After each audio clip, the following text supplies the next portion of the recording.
Hello, my beautiful bookish friends, and welcome back to my channel. Today I am starting my July wrap up, and it is only July 6th, and I already have 5 books to talk about. So I want to get these done and on my shelves so you guys can see them, and it'll fill in some gaps I have, which is awesome. But also I just want to get them off my floor because that is where they're currently waiting. So let's start with, I need to start with a book that I ended up finishing on the last day of June, which was The Love Curse of Melody McIntyre. I had heard, I think only one review of it. Books and Lala read it, I believe, and she didn't love it, and I have to agree with her on this.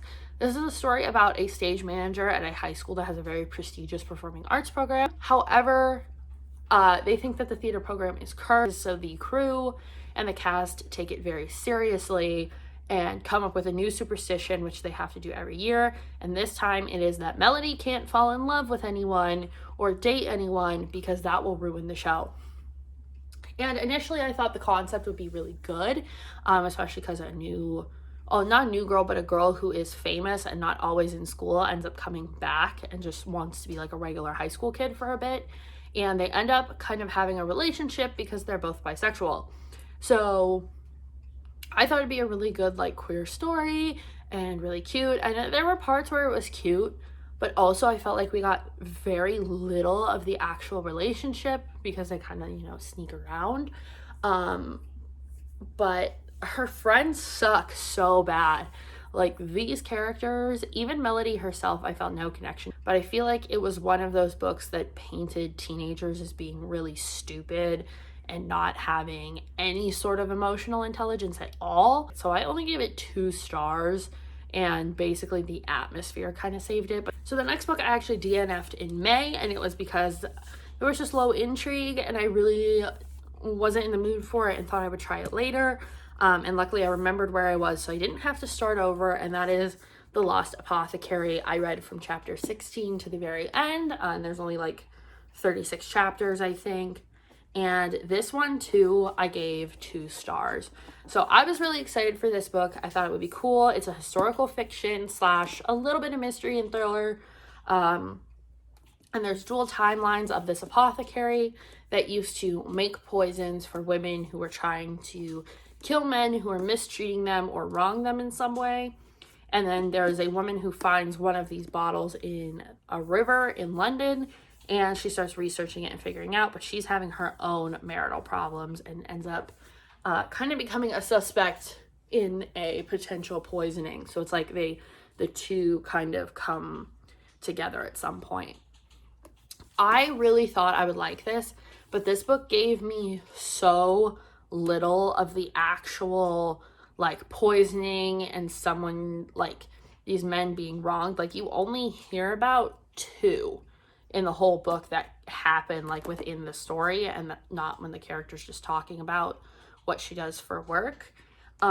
So I wasn't thrilled with that. The characters were okay, but the plot was so slow and draggy until about the 23rd chapter. I gave this 2 stars, and I don't know that I'll ever read it again, but I'm gonna hold on to it for the time being. So then I participated in Summerween, which was a readathon put on by Gabby Reads and Olivia Reads a Latte, and I crushed it, if I do say so myself. So the first challenge that I tackled was reading a horror, and I listened to The Girl from the Well on audio, and this was the first horror book that I've ever dived into. It's a YA, it's very light horror, and I think it was a good start for me. It was very intriguing. It focused on like Japanese folklore and these different spirits. And basically this is a girl who died at the bottom of a well in a Japanese story.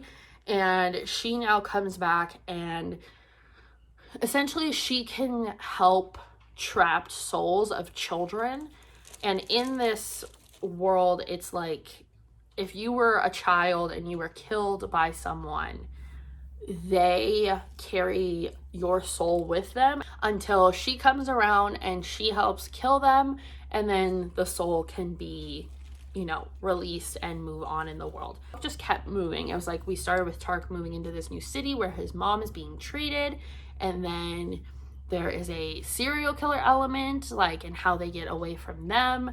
And they go to Japan to try and see why Tark is getting sick, and all these tattoos, and kind of explaining who his mother was, even though it was a kind of a big secret. It was super good. I really liked it. It's Rinch Pecco, so it's actually her first book. So then for my paranormal challenge, which I guess the girl from the well could count as too, I read Paper Girls, and this is a comic about girls on a paper route who end up coming together, and there's some sort of aliens that crash down on Earth, and it's all set in 1988 on Halloween, like the day after Halloween.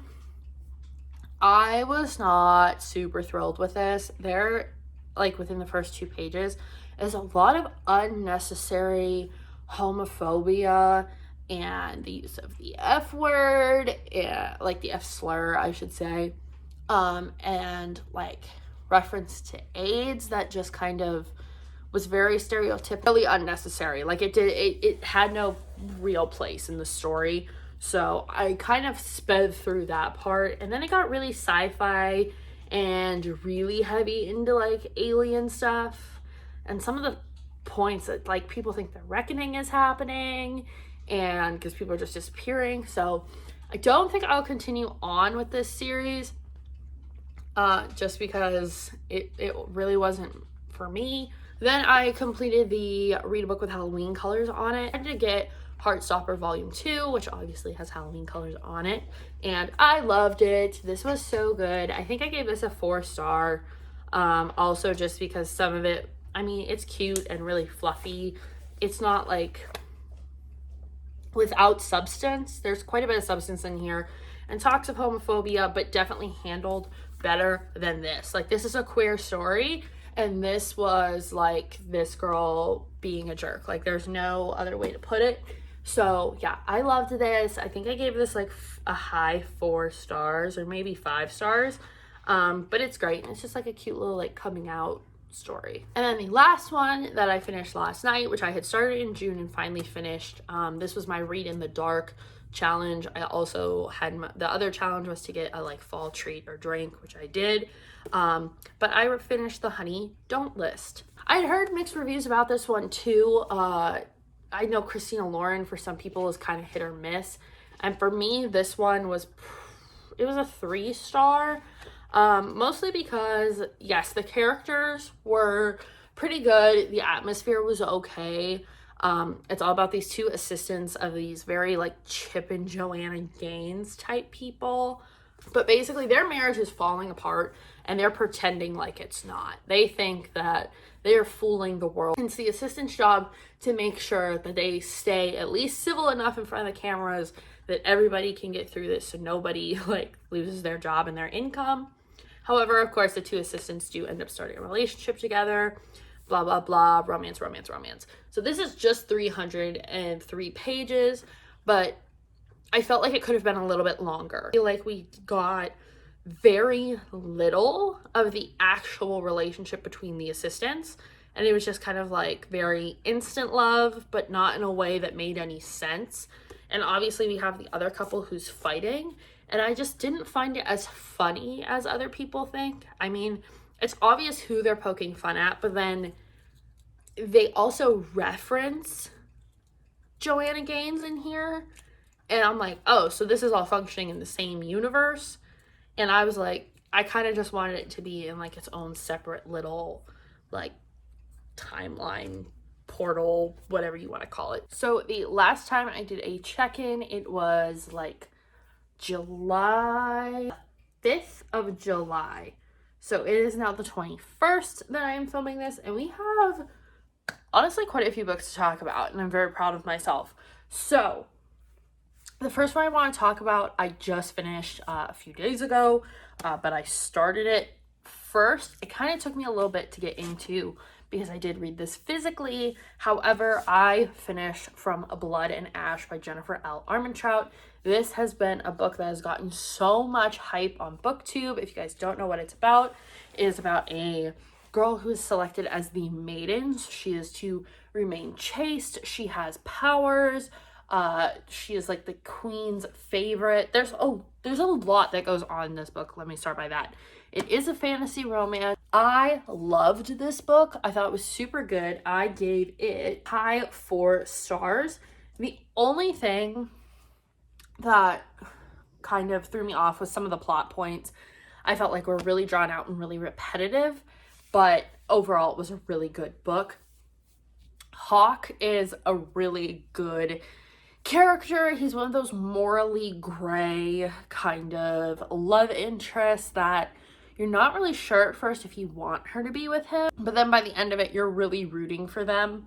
But I really like it. Now, I know the second book has already come out, and this definitely is a great world builder. There's a lot of world building in this, so if you don't like stories like that, just remember this is the first book in a like 4-book series, I think. And the second and third ones are already out, and the fourth one's coming out very soon. So I do want to get the next book in this. But this is like, honestly, a pretty heavy fantasy. It's very kind of medieval times, but mixed with a like werewolf, otherworldly creatures kind of vibes. But also there's a lot of political intrigue in here too, which I really liked. Also, there's a really complex like relationship system between all the different characters, and there's just so much that goes on, and within the first 100 pages you're really thrown into this world.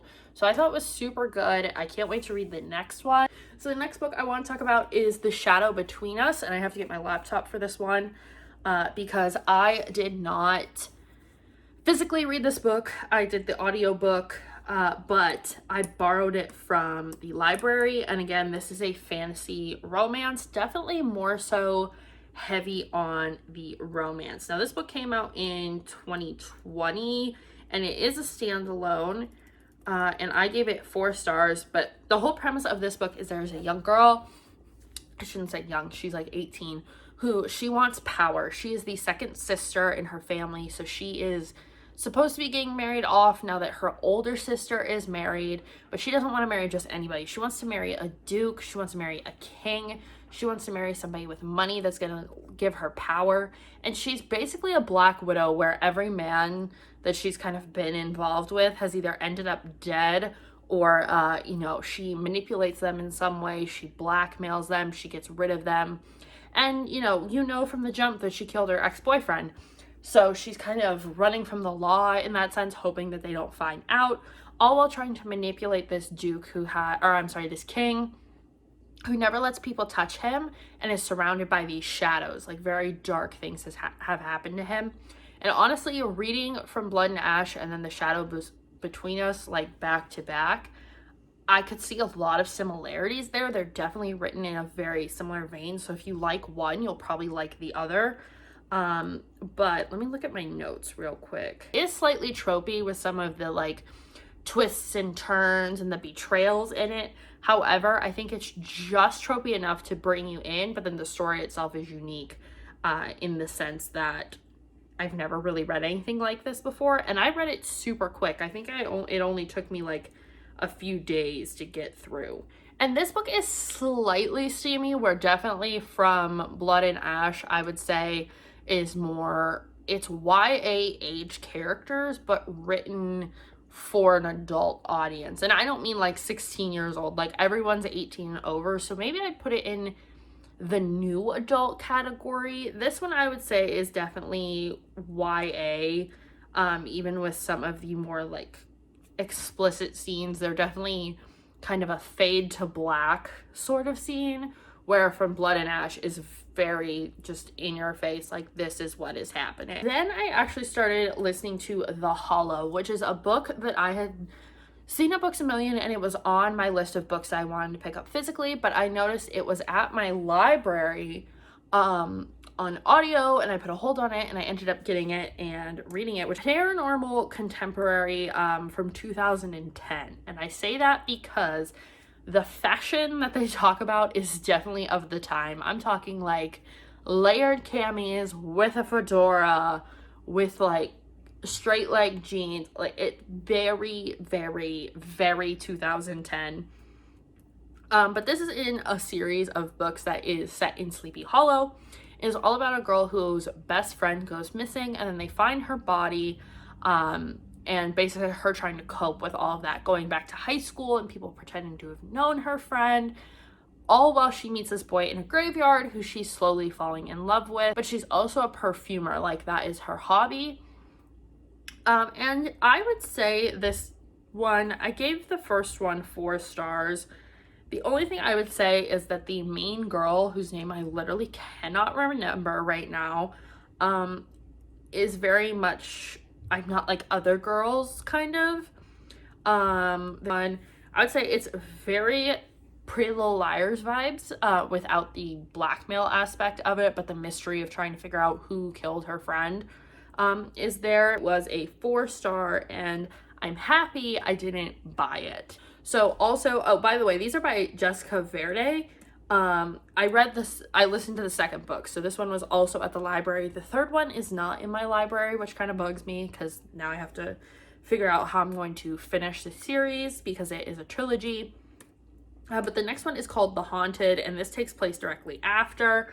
I'm not going to give away too much, just because there's some spoilers, I guess, if I talk about the second one too much. So I'll just give you my review on it. Again, this one came out in 2010, so still very of that time. This one, I would say I did not connect with the characters as much. I did not feel as much empathy for them. I felt a little bit confused at times. Like, this one felt like it took a very, very long time to get to the point. And once we did get to the point, I kind of didn't care that we got to that point, being a 3-star for me. And it took me much longer to finish. It took me 9 days versus the other one only took me 3. So yeah, there's like a weird love triangle coming together that you definitely kind of see starting in the first book. There's a couple red herrings, but it was so drawn out and definitely entered a realm that was a lot weirder than the first one, and not in a paranormal way because this is a ghost-centric story, but just in a way that I didn't want to know more, I guess. Finally, the last book that I have finished so far, I finished today, and I'm going to get so much hate for the rating that I'm giving this book because, like I talked about, I wanted to get through a lot of hyped books this month. I ended up reading City of Bones, so I listened to it on audio because this is a pretty chunky book, and it was at my library, so I decided to give it a shot, and I wasn't thrilled with it. I honestly, for as much hype as this gets, and it being my first time reading it, I gave it 3 stars. And not because I didn't enjoy it, I found it to be okay. The characters did nothing for me. Like, I thought that I would fall in love with Jace, that he was going to be like my new Thomas Cresswell, because if you know, you know, and like find him really swoon-worthy and all of these things. And I didn't at all. I loved that it was set in New York and the way it was laid out and the places she talks about that I used to kind of live near or go to. That was really cool. Like, the atmosphere and the world building was awesome. But Clary didn't do anything for me. She seemed really selfish. And I really didn't like her. I got a lot of information very quickly and didn't know what any of it meant. Now, I know the Shadowhunters series is like, there's the Shadowhunters Codex, which I have. There's, you know, it's a whole saga of books. There's like how many books now? I don't want to have to read like the Shadowhunters Codex when I'm just reading this first book that was meant to be read, you know, within the series and not like know what they're talking about ever. So you kind of really have to suspend your disbelief and just kind of take it for what it is. Now, I really like the idea of like demons and shadow hunters and stuff. That stuff was really cool, but I felt like there was just so much thrown at me that I didn't understand that it made me not want to read the book again. All right, so very last section of my July wrap up. This reading month has been absolutely wild. The fact that I have read 15 books, I know a lot of them have been short, there's been some graphic novels in there, but 15 books in a month is a number that I've never reached before. The most so far they've had this year, according to Cawpile, is 11, and that was in January. Let's finish up this wrap up, shall we? Because I have 4 more books to talk about. Actually, 5 more books to talk about. So let's do it. First of all, this is not in the order that I read these ones, but I don't really rank these ones. So let's just get them out of the way. I have 3 more of the Geronimo Stiltons. You guys know I just read these for fun. And also, yes, they do kind of pad my numbers a little bit. But a book is a book, and I've been trying to read 100 pages a day, and these are usually just around 100 pages. So I can read a full one of these and get the satisfaction of finishing a book. So I finished number 18, 19, and 20. And we have a book that was actually on the TBR because the Geronimo Stiltons were carryovers from previous months. And that is Ace of Shades. This book is all about a girl whose adoptive mother is missing, and her adoptive mother is pretty infamous for kind of being, I guess you would consider her like a rogue, or just someone who like kind of has ties with like these gangs that are kind of like mafias when it comes down to it. So she goes to the city of Sin to go try and find her because she left her an ominous note saying, if I don't come back in 2 months, I'm dead. And she wants to know where her adoptive mother is, but she also wants to know where she comes from and who she is because she's adopted. This book gave me a lot of Caraval vibes, especially with the relationship between Anne and Levi. We kind of find out like right from the jump that there is an attraction there, but it's definitely going to turn more into a partnership, especially because this is a 3-book series. I think we're going to see their relationship shift and change over time. But the casino atmospheres that were given, like Amanda Foody did a great job describing all the different casinos because they each kind of have their own different aesthetics. Very much like being on the Vegas Strip and going into each individual casino. But also there's a lot of like corruption, and there is a big element of fantasy in here because everyone is born with like a talent and then they have another smaller talent. And that's kind of where this book lost me a little bit, is that we didn't get a whole lot of explanation what the talent system is, where everyone gets their talents from, like kind of how it originated. So I would have liked a bit more in that sense of just like maybe even a glossary in the back explaining all of them. But other than that, I really liked this book. So the next book I want to talk about is It Only Happens in the Movies. And I borrowed this from the library, and I'm kind of glad that I did. This is a like YA contemporary romance, all set about a girl whose parents are going through a really messy, sticky divorce. And she starts working at a local movie theater, but it's a very bougie movie theater. It's not just your run-of-the-mill like Cinemark. She ends up working there with a boy who's a little bit older than her, who kind of has this reputation of being a player and a bad boy, and that's going to hurt her. But he's also a filmmaker, and she is an actress, and he ends up putting her in one of his projects. Putting trigger warnings on this right now. There's a little bit of drug use in here. There is talks of unaliving oneself. There is talk of self-harm. So just be very aware that that is in there. This one I gave like 3 or 4 stars because the very beginning of the book, I thought this was going to be like a 1 star, honestly, because the way that the character was initially written, she was very cold and you couldn't really connect with her, but I think that was purposeful as I read more of the book. But also some of it just didn't, like the bad boy with the bad group of friends with the girl who doesn't like this other girl because they have a history kind of thing. I didn't love, but as I read on, and especially as we got to like the breakup scene, I really, really liked the way it ended. So that's it. That is all the books I read in July. Thank you guys for sticking around. I know this video was probably long. Let me know how many books you read down below, if you read any of the same books I did this month, and I will see you next month when we tackle all of these back here. So I'll see you guys in the next one. Bye.